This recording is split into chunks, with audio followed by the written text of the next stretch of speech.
You've been lied to, not by a person, not intentionally, but by a culture of running that decided somewhere along the way that suffering was the same thing as progress, that gasping was the same thing as working, that if your lungs were burning and your legs were screaming and you could barely string two words together, you were doing it right. And if you felt good on a run, if your breathing was controlled, if your pace felt manageable, if you weren't destroyed at the end, you were being soft. You were wasting your time. You needed to push harder. Stop. That belief is costing you, not just your performance, your health, your longevity, your love for this sport. And today we're going to dismantle it completely because the science doesn't just disagree with that belief, it obliterates it. What you're about to hear is going to feel counterintuitive. It might even make you a little uncomfortable. But if you've been running for months or years and you're stuck, if your times aren't improving, if your easy runs still feel hard, if you're constantly tired and wondering what you're doing wrong, this is the conversation you've needed to have. Subscribe to the channel! Click the button and subscribe now. Don't miss out. Subscribe today. Yay! Welcome back. If you're new here, this channel exists for one reason: to give you the real science behind running in a way that actually makes sense for regular people. No jargon for the sake of jargon, no fluff, just truth and practical application. Before we go any further, do something for us right now. Hit subscribe. Leave a like on this video. Drop a comment below telling us what city or country you're watching from. We have runners in this community from all over the world, and we genuinely love seeing where you are. Share this with a runner who needs to hear this today. And if you want to support what we're building here, become a member of the channel through the link in the pinned comment. It costs less than a gel pack and it helps keep this channel standing. Now let's get into it. Here is the thing nobody tells you when you start running. The feeling you get when you're breathless, that desperate, burning, suffocating feeling where you'll do anything to slow down and catch your breath, that sensation is not what you think it is. Every runner on the planet interprets it as an oxygen problem. You feel like you're not getting enough air. You feel like your lungs can't keep up. You feel like if you could just breathe a little more, a little faster, a little deeper, you'd be fine. So you open your mouth wide, you heave in as much air as possible, and you try to flood your system with oxygen. Ridiculous. Because here's what's actually happening. Your muscles are producing carbon dioxide as a byproduct of energy metabolism. CO2 is dissolving into your bloodstream. Your blood CO2 levels are rising. And deep in your brainstem, you have specialized sensors called chemoreceptors. And their entire job is to monitor CO2 levels in your blood. When CO2 rises past a certain threshold, those sensors fire. They send a signal to your respiratory muscles, and your brain interprets that signal as urgency, as panic, as the feeling that you cannot breathe. But the trigger isn't low oxygen, the trigger is high carbon dioxide. And those two things require completely different responses. Think about it. When you hyperventilate, when you open your mouth and start sucking in air as fast as possible, you blow off CO2 rapidly. Your blood CO2 drops. And you'd think that would help. But it doesn't. Because of something called the Bohr effect. This was discovered by Danish physiologist Christian Bohr in 1904, over a century ago, and it's still one of the most under-discussed concepts in recreational running. Here's what it says. Hemoglobin, the protein in your red blood cells that carries oxygen, releases oxygen to your muscles more efficiently when blood CO2 levels are higher. When CO2 is present, hemoglobin loosens its grip on oxygen and lets it go into the tissue, where it's needed. When you hyperventilate and blow off all your CO2, hemoglobin tightens its grip. Your blood can be completely saturated with oxygen, and your muscles still can't access it properly. You've been working against your own physiology, chasing oxygen while simultaneously preventing your body from using the oxygen it already has. Is it starting to make sense why you've been struggling? É por isso que você não está melhorando. Now let's zoom out for a moment, because this isn't just about breathing mechanics. It connects to the three fundamental pillars of running performance, and if you don't understand how they fit together, you'll spend years training hard and going nowhere. Those three pillars are VO2 max, lactate threshold, and running economy.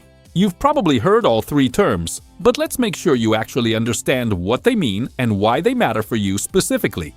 VO2 max is your aerobic ceiling. It's the maximum volume of oxygen your body can consume and utilize per minute during maximum effort, typically expressed in milliliters per kilogram of body weight per minute. Elite marathon runners often have VO2 max values in the range of 70 to 85. The average recreational runner sits somewhere between 40 and 55. VO2 max is partly genetic. You inherit a ceiling from your parents, but it is absolutely trainable, and most recreational runners are operating well below even their current ceiling because of how they train. This is important. Your ceiling isn't the problem. How efficiently you're operating beneath it is. Lactate threshold is where the real story lives for most runners. Your body is always producing lactate. Even right now, sitting and watching this, your cells are generating small amounts of lactate as part of normal energy metabolism. At easy paces, your body clears lactate from the blood as fast as it's produced. You're in balance. But as your pace increases and your intensity rises, there comes a point where lactate production outpaces clearance. Lactate starts accumulating in the blood. You feel it as that heavy, burning sensation in your legs that tells you you've gone too far, too fast.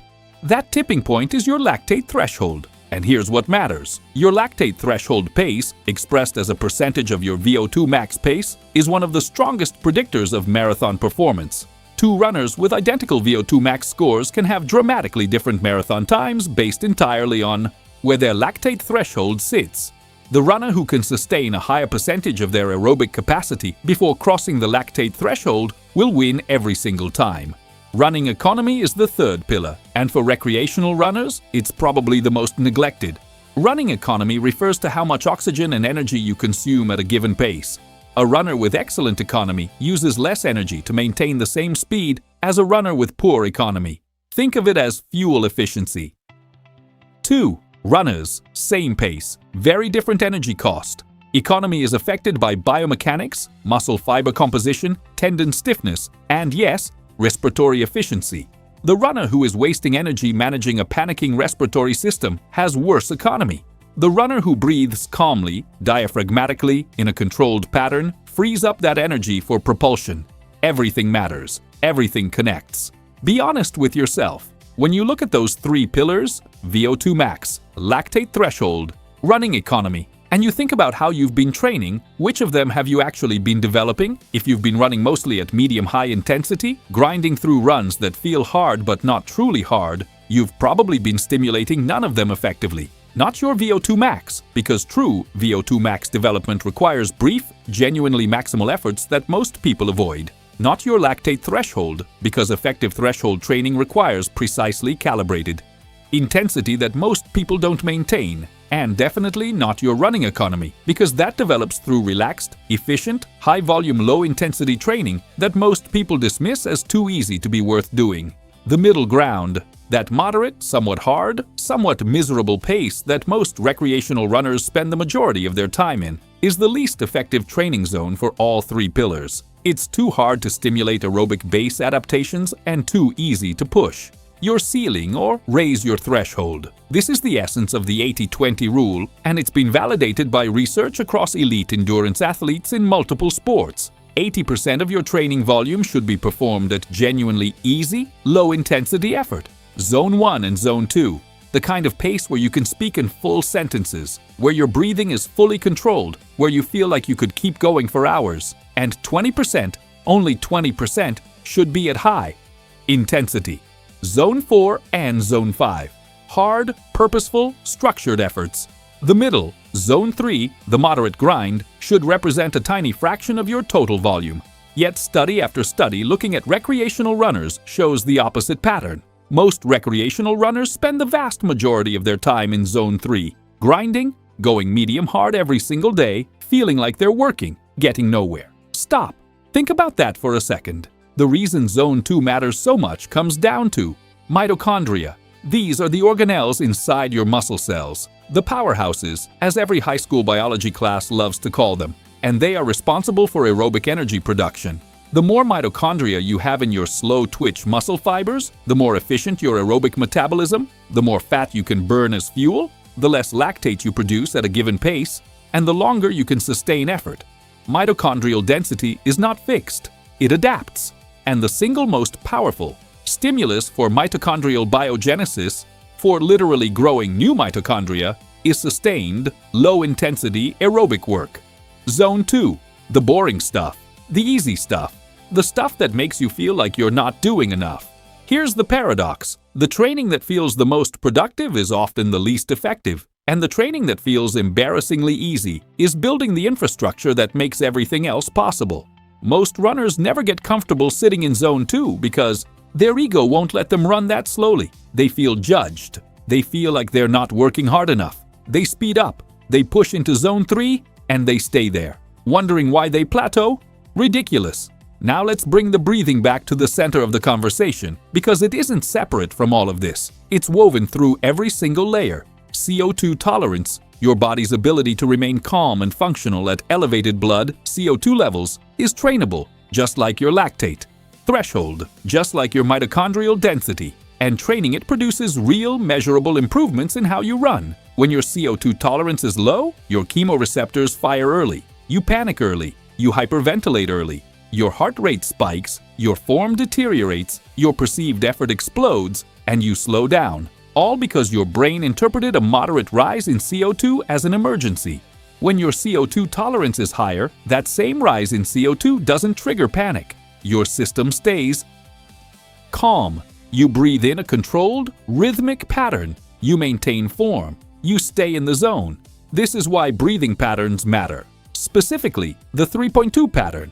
Exhale for 3 steps, inhale for 2 steps. Or at higher intensities, the 2.1 pattern. Exhale for 2 steps, inhale for 1. And here is the most important thing about this pattern. The exhale comes first. Always. The exhale is active. The inhale is passive. This is backwards from how most runners think about breathing, but it's physiologically correct. When you forcefully exhale, when you engage your diaphragm and your deep abdominal muscles to push air out, you accomplish several things simultaneously. You drive CO2 out of your lungs efficiently. You create a pressure differential that draws fresh air in automatically on the inhale, without you having to suck it in. You activate the diaphragm as the primary breathing muscle, rather than the accessory muscles in your neck and chest. And you set a rhythm that your entire stride can organize around. Think about it. Your breathing rhythm and your running cadence are not separate systems. They interact. Runners who have developed strong rhythmic breathing patterns tend to have more consistent cadence, better arm carriage, and more relaxed upper body mechanics, all of which feed directly into running economy. Runners who breathe chaotically, mouth gaping, chest heaving, no pattern, just desperation, show the opposite. Their shoulders rise, their arms cross their midline, their head position shifts, their stride shortens. Every breath interferes with their form, and every interference with form costs energy, and every unit of wasted energy brings the wall closer. It is a cascade that begins at the moment you stop controlling your breath. Let's talk about nasal breathing, because it deserves more than a passing mention. Nasal breathing is the most efficient mode for low to moderate intensity running. Here's why. Your nasal passages warm and humidify incoming air before it reaches your lungs, reducing the energetic cost of gas exchange. The nasal passages also add resistance, which slows the breath rate, promotes deeper breathing, and keeps blood CO2 at a slightly higher level, which, as we just covered, actually improves oxygen delivery to working muscles via the Bohr effect. And there's one more thing. Nasal breathing produces nitric oxide in the paranasal sinuses. Nitric oxide is a vasodilator. It opens blood vessels. Itapeidoius improves circulation. Every nasal breath delivers a small dose of nitric oxide to your lungs, improving the efficiency of the entire gas exchange process. If you can't nasal breathe during what you call your easy run is not easy. That is a diagnostic, not a judgment. It means your zone 2 is actually zone 3 or higher. Pull the pace back until nasal breathing is effortless. Run there. Resist the urge to speed up. The adaptation is happening whether or not it feels like it. Be honest with yourself again. How many of your runs actually feel easy? Not slightly manageable, not controlled chaos, easy. If the answer is almost none of them, you've identified the problem.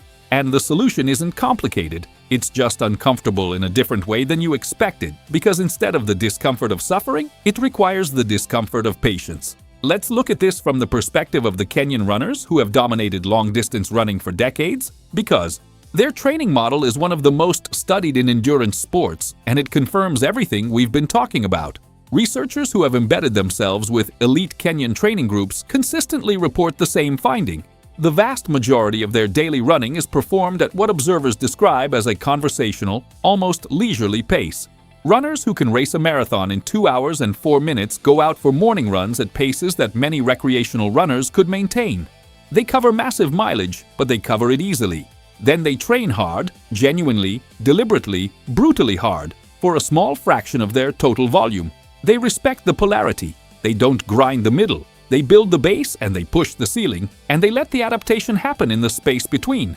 The result is an aerobic engine that most of the world can only admire from the sidelines. And before you say it, yes, genetics play a role. Yes, altitude plays a role. But the Idio-Jewish training philosophy is applicable to you at your level with your goals. The science doesn't care if you're chasing a sub 3-hour marathon or a sub 40-minute 10-kilometer. The principles are universal. Here is your 8-week practical framework. Not a magic program. A structured approach grounded in everything we've talked about. Treat this as a foundation, not a ceiling. In weeks 1 and 2, your only job is to run by breath. Forget pace, forget distance, forget your watch. Pick up speed, however slow it needs to be, where you can maintain nasal breathing throughout the run and hold a full conversation with yourself or a partner. If you lose that ability, slow down. Run for 30 to 45 minutes per session, 4 times per week. This is base building at the cellular level. Your mitochondria are responding. Your CO2 tolerance is beginning to expand. It doesn't feel like enough. It is. In weeks 3 and 4, maintain your easy runs as the primary volume, but add 1 session per week of moderate effort. Not all out, not comfortable, but controlled effort at what feels like a 7 out of 10. Practice the 2.1 breathing pattern during this session. 2 steps exhale, 1 step inhale. The moment you lose control of the pattern, you've gone too hard. Ease back. These sessions should last 20 to 30 minutes at the elevated effort, bookended by easy warm-up and cool down. In weeks 5 and 6, introduce weekly threshold work, 1 session per week at your lactate threshold pace, the pace you could theoretically sustain for about an hour in a race. This usually feels like an 8 out of 10. Hard, but controlled. Use the 2.1 pattern. Focus on the exhale being active and the inhale being passive. Keep these sessions to 20 to 30 minutes of threshold effort maximum. The rest of your weekly volume stays at Zone 2. In weeks 7 and 8, run a familiar course that you know well at the start of week 7, the same one you ran in week 1. Do not try to race it. Run it at what now feels like a comfortable effort and note your pace. You will be faster. The effort will feel easier. This isn't magic. This is physiology doing exactly what it promised to do when you gave it the right inputs. Now, here's something nobody prepares you for. During this process, probably around weeks 3 or 4, you might feel like you're getting worse. Your times on familiar routes might not be improving. Your legs might feel heavier from the increased aerobic volume. You might feel slower. This is real, and it's temporary, and it's actually evidence that the adaptation is working. Your body is restructuring. Your aerobic infrastructure is being rebuilt from the ground up. Mitochondrial biogenesis takes time. Capillary density increases take time. Cardiac adaptations take time. The engine being built under the hood is more powerful than what was there before. You just haven't taken it out of the parking lot yet. That's why you're not improving. Because you keep stopping here, right at the moment when the compound interest is about to pay out. You hit the discomfort of feeling slow, you panic, you go back to grinding medium hard because at least that feels like something. And the adaptation resets. Don't let that happen this time. Stop. Take a real breath. Diaphragmatic, slow, controlled. And let everything we've talked about today land. Your breathlessness was never an oxygen problem. It was a CO2 management problem. Your lungs are not your limiting factor. Your CO2 tolerance, your mitochondrial density, your lactate threshold, and your running economy are your limiting factors. And every single one of them responds to the same fundamental approach. Run easy most of the time. Run hard some of the time. Breathe with intention. Stop chasing oxygen and start managing carbon dioxide. Exhale first.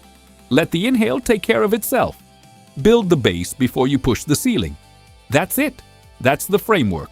Everything else is detail on top of this structure. The next time you lace up your shoes and head out the door, you have a choice. You can do what you've always done. Go out, push too hard, gasp, grind, come home feeling destroyed, call it a good workout. Or you can apply what you now know. Slow down, breathe through your nose, feel embarrassingly comfortable, and trust that something real is happening in your muscle cells even if your ego isn't satisfied.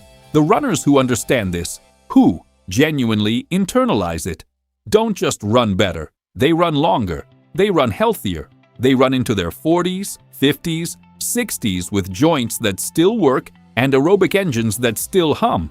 Running doesn't have to break you down. Done right, It builds you up.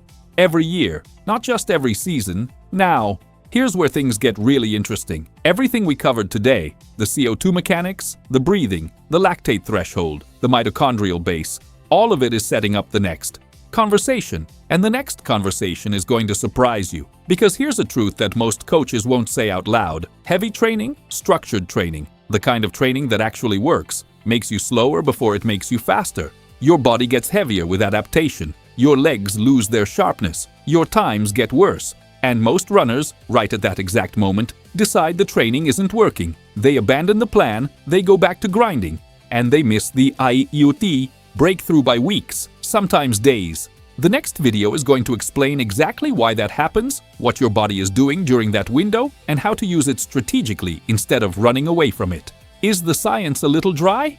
Maybe. Will it help you run a marathon in under 3 hours? Without a doubt. Don't miss it. If what you heard today changed something in the way you think about your running, and I genuinely believe it did, let's keep that momentum going.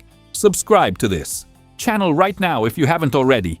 Leave a like. It's the easiest thing you can do to help more runners find this content. Tell us in the comments what city or country you're watching from. We want to know where this community reaches. Share this video with one runner in your life who needs to hear it. And if you want to support what we're building here and help keep this channel standing, become a member through the link in the pinned comment. The information is free, the support keeps. It that way. We'll see you in the next one.